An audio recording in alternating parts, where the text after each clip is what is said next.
નમસ્કાર દર્શક મિત્રો, હું છું રિપોર્ટર યાસીન બાબોર અને આપ જોઈ રહ્યા છો ફતેપુરા લાઈવ। આજના મહત્વના સમાચારની વાત કરીએ તો સરકારી પ્રાથમિક શાળાના શિક્ષકો શૈક્ષણિક કાર્ય અને વધારાની કામગીરીઓ।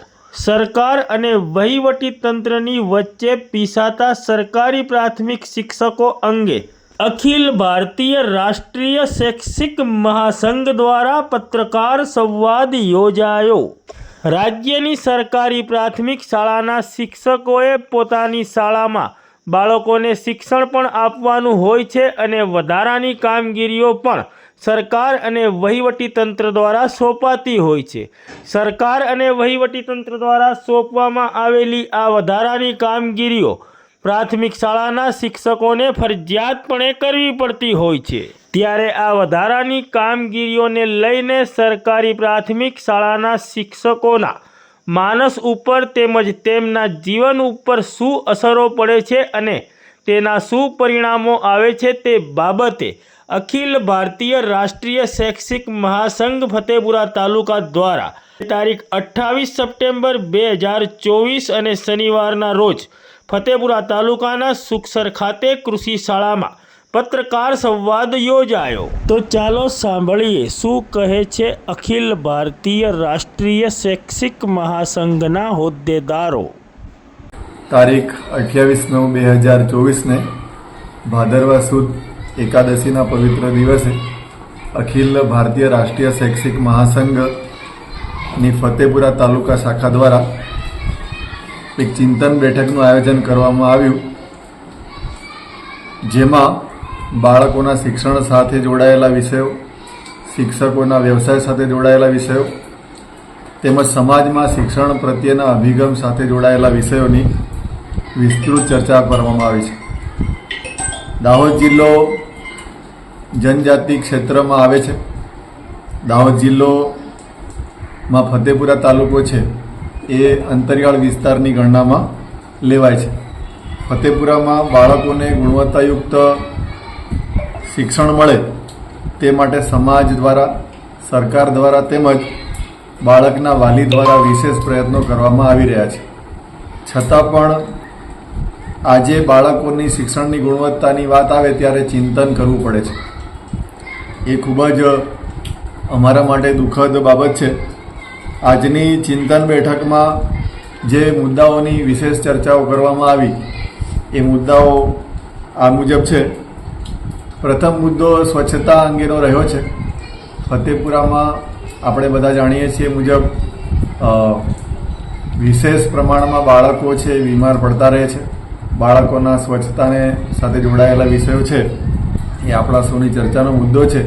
સરકારી પ્રાથમિક શાળાઓમાં પણ બાળકો સ્વચ્છતા અંગે જાગૃત બને અને પોતાના શરીરની સ્વચ્છતા, પોતાના નિવાસની સ્વચ્છતા, પોતે જ્યાં કામ કરે છે તે સ્થાનની સ્વચ્છતા અને પોતાના ગામ ફળિયાની સ્વચ્છતા બાબતે વિશેષ કાળજી લે એ માટેના પ્રયત્નો કેળવણી દ્વારા બાળકો સાથે કામ કરીને શિક્ષકો કરે છે, જે એક આનંદનો વિષય છે। છતાં પણ હજુ કેટલીક બાબતોમાં સમાજ સ્વચ્છતા બાબતે પોતાના વિશેષ વિચારો ધરાવે છે, જેમાં આપણે ભવિષ્યમાં એવા સમાજની કલ્પના કરીએ કે જ્યાં પોતે દરેક વ્યક્તિ પોતાની સ્વચ્છતા કરે, જુડો પકડતા કોઈને શરમ ના આવે અને કોઈ જુડો પકડનારને નીચું કામ કરે છે એવું ના સમજે। એ બાબતે સમાજના વલણમાં ફેરફાર થાય, કેવી રીતે થાય એની ચર્ચા કરવામાં આવી।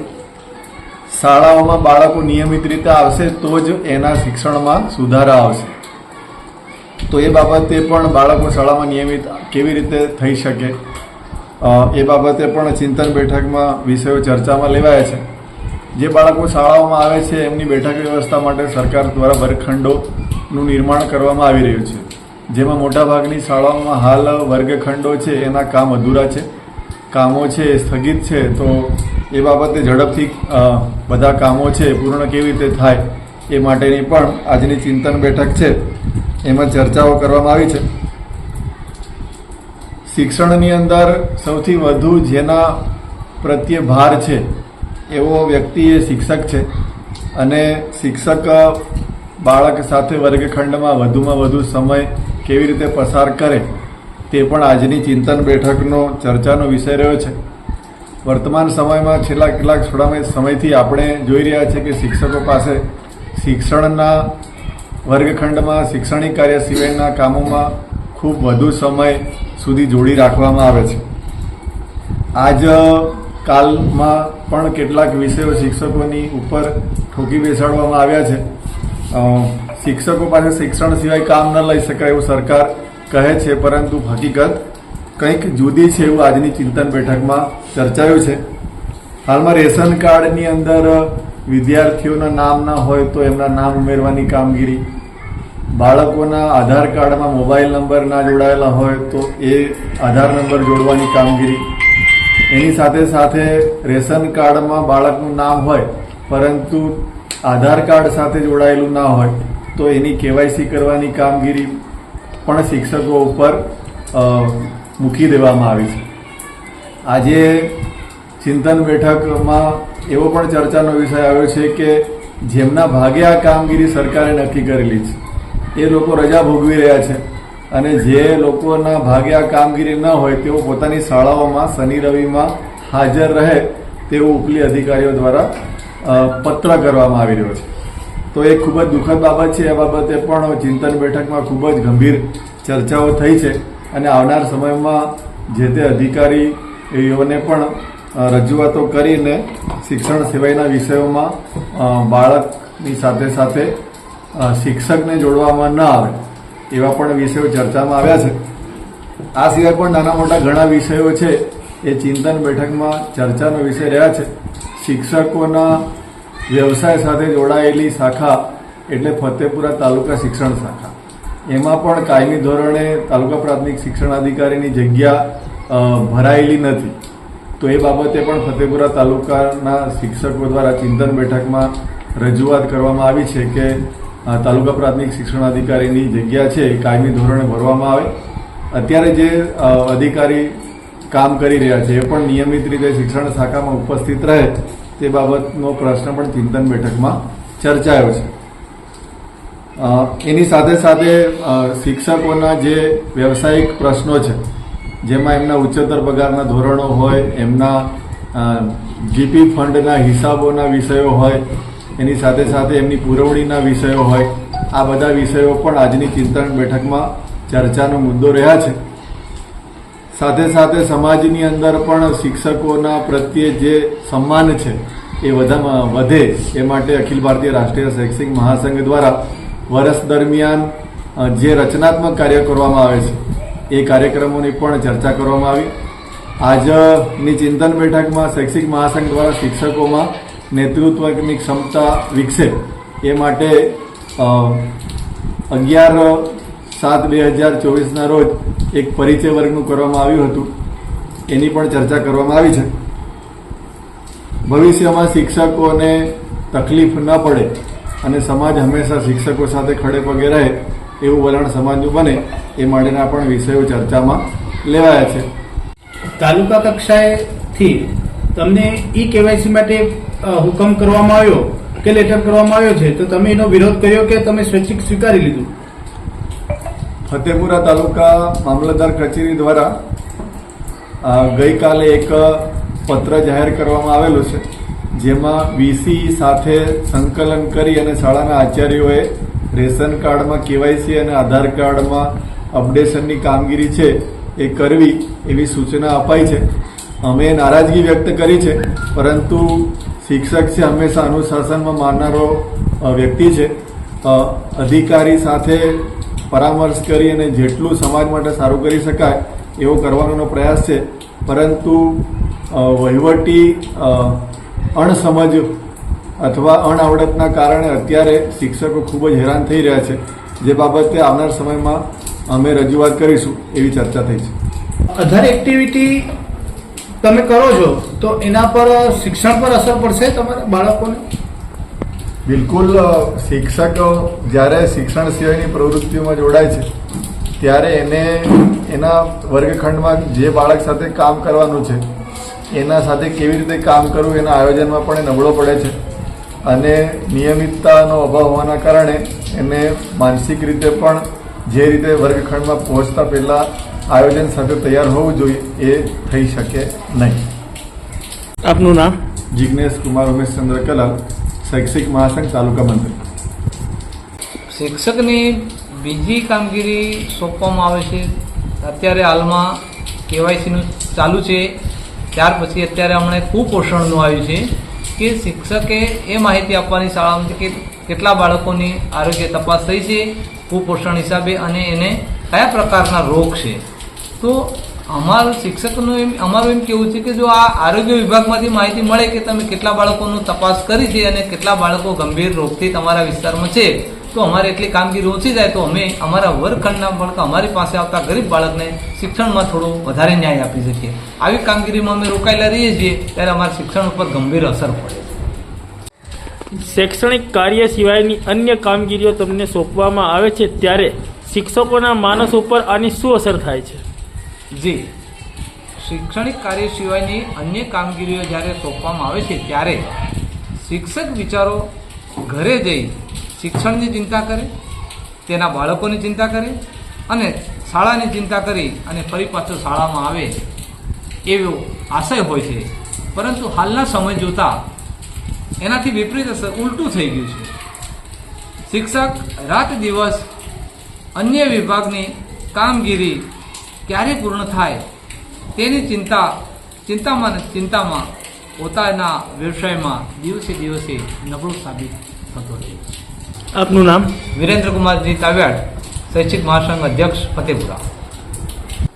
શૈક્ષણિક કાર્યો સિવાયના અન્ય કાર્યો તમને સોંપવામાં આવે છે તો આ કાર્યો કરતી વખતે તમે શું શું સમસ્યાઓનો અનુભવ કરો છો?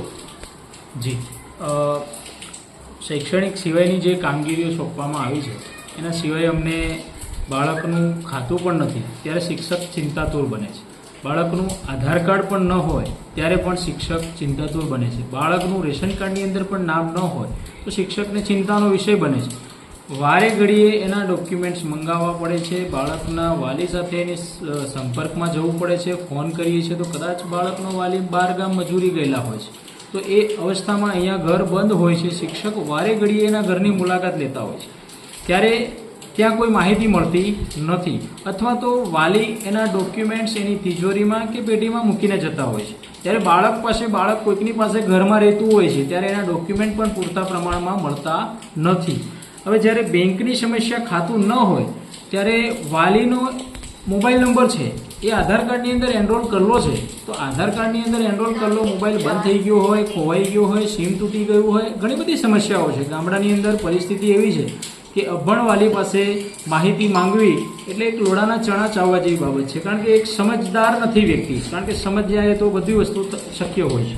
પરંતુ વાલી બહાર ગામ હોય અને આધાર કાર્ડ નથી અને એને ફોન કરીએ છીએ તો એનો સંપર્ક પણ થતો નથી અને ઓટીપી માંગીએ છીએ તો ઓટીપી શું વસ્તુ છે એ એને અંગ્રેજીમાં આવતી વસ્તુ છે એ પણ એને ખ્યાલ નથી આવતો. એ પણ એક સમસ્યા છે. છેતરપિંડી થાય છે અને છેતરપિંડીના કેસો આજે ઘણા બધા વધી ગયા છે. અને એક બાજુ જે નાણાકીય મેટરો પ્રેસ નોટની અંદર આપના માધ્યમથી આપ પણ જાણો છો કે ઘણા કિસ્સાઓ હમણાં બન્યા છે કે ભાઈ આના ઓટીપી માંગવાથી ત્યાં ઓટીપી જાય છે ત્યારે નાણાં એના ખાતામાંથી ઉડી જતા હોય છે. મજૂરી કરનાર વ્યક્તિના ખાતામાંથી જો નાણાં આવી રીતે ઉપડી જાય તો એ પણ આપણે એક સમાજને એ છે કે આપણે એના સાથે ચેડા કરી રહ્યા છીએ એવું પણ થઈ રહ્યું છે.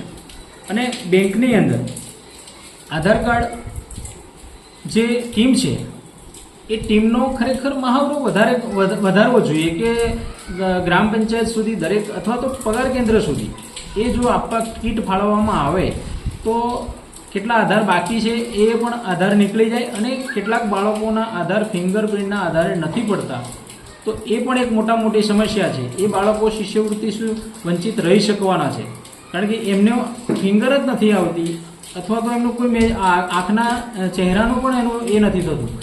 તે સમયમાં એ બાળકોનું શું આપણે એ વિચાર કરીએ છીએ કે બાળકને શિષ્યવૃત્તિ આપવી છે 1650 રૂપિયા બાળકોને આપવામાં આવે છે એની અંદર જો એ વસ્તુ આ થતી હોય છે અને આટલું બધું ચકાસણી કરવામાં આવે છે બાળકનો આધાર ડાયસ એન્ટ્રી થયેલી છે અને એ કેટલાક વાલીઓની પાસે એવી પણ માહિતી મળેલી છે કે ગ્રામ પંચાયતની અંદર નોંધણી ન થયેલ બાળક હોય એના દાખલા મળ્યા નથી તો એનું આધાર પડતું જ નથી.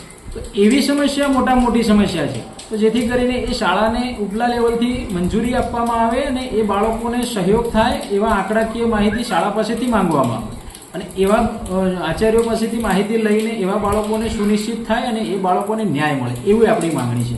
બીજા નંબરે કે આધાર કાર્ડ નથી પડતું તો આધાર કાર્ડની અંદર એવા બાળકોને શાળાનો સ્કૂલનો દાખલો પણ ચલાવવામાં આવે એવી પણ એક અમારી માંગણી છે. અને સાથે સાથે રેશન કાર્ડની જે વાત છે એ રેશન કાર્ડની અંદર પણ સેન્ટરો વધારે અને કોઈ પણ જગ્યાએ વાલી બહાર છે તો બહારથી પણ કરાવી શકે એવું સૂચન દરેકને મળે અને દરેક માધ્યમનો ઉપયોગ થાય. એકલો શિક્ષકના માધ્યમથી ઉપયોગ કરવાથી શક્ય નથી. ગ્રામ પંચાયતના સભ્યો પણ છે, સરપંચશ્રી છે, તાલુકા સભ્ય છે, તમામ વહીવટી પાકો અને પદાધિકારી પાકોને તમામને સાંકળવામાં આવે અને એક સાથે એક તાતને કામ કરે તો તમામનું ભવિષ્ય જે છે અને ઉજળું હોય. અને એક કામ કરવા માટે બેંકને ખાસ સુનિશ્ચિત કરવામાં આવે કે ભાઈ કોઈ પણ સમસ્યામાં બાળકોનું ખાતું ખોલવામાં હેલ્પફુલ બને અથવા બેંકોમાં પણ ના હોય તો બીસી પોઈન્ટ વધારીને પણ બાળકોના એકાઉન્ટ ખોલવામાં સત્વરે આ રીતે પણ ધ્યાન દોરવું જોઈએ. વહીવટીતંત્રને અમે પણ તાકીદ કરીએ છીએ કે બેંકોમાંથી પણ રિપ્લાય અલગ અલગ રીતે આવતા હોય છે. ત્યારે આવા અભણ વાલીઓને ખ્યાલ ન આવતો હોય ત્યારે તમામે મળીને આપણે એ સુનિશ્ચિત આયોજન, સુચારું આયોજન કરીએ અને શિક્ષણને ઉજાગર કરવા માટે દરેક બાળકને ન્યાય મળે એવી આપણી આ આજની એક પત્રકાર સંવાદની અંદર અમે તમારા માધ્યમથી જણાવવા માંગીએ છીએ કે અને સમય મર્યાદા કે જે સમય મર્યાદા આપવામાં આવે છે, સમય મર્યાદા ન આપવામાં આવે, સમય મર્યાદાના કારણે અમુક કારણો અટકેલા હોય છે તો લોંગ સમયમાં કામગીરી થઈ શકે. અસ્તુ. જય હિન્દ, જય ભારત. આપનું નામ? દિનેશ કુમાર વલ્લભભાઈ પટેલ, તમારો હોદ્દો શું છે? રાષ્ટ્રીય શૈક્ષિક મહાસંઘ, જિલ્લા કોષાધ્યક્ષની જવાબદારી.